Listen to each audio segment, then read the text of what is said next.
রাজধানীর মোহাম্মদপুর জেনেভা ক্যাম্পের শীর্ষ মাদক ব্যবসায়ী বুনিয়া সোহেলের বড় ভাই টুনটুনকে গ্রেফতার করেছে র্যাব-2। হত্যাসহ কমপক্ষে ১ ডজন মামলার আসামি টুনটুন। র্যাবের পক্ষ থেকে জানানো হয়, বৃহস্পতিবার রাজধানীর আদাবর গোল্ডেন স্ট্রিট এলাকায় অভিযান চালিয়ে তাকে গ্রেফতার করা হয়।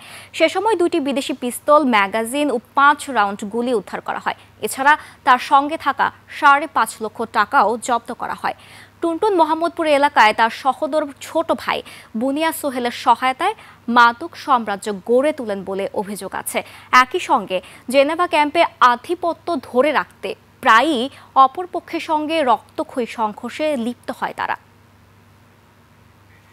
থানাধীন জেনেভা ক্যাম্পের শীর্ষ সন্ত্রাসী বুনিয়া সোহেলের সহোদর এবং এই বুনিয়া সোহেল গ্রেপ্তারকৃত আসামি টুনটুন এবং তার অপর সহযোগীরা দীর্ঘদিন এই জেনেভা ক্যাম্প কেন্দ্রিক মাদক ব্যবসা, অস্ত্র এবং অন্যান্য সন্ত্রাসী কার্যকলাপের সাথে জড়িত।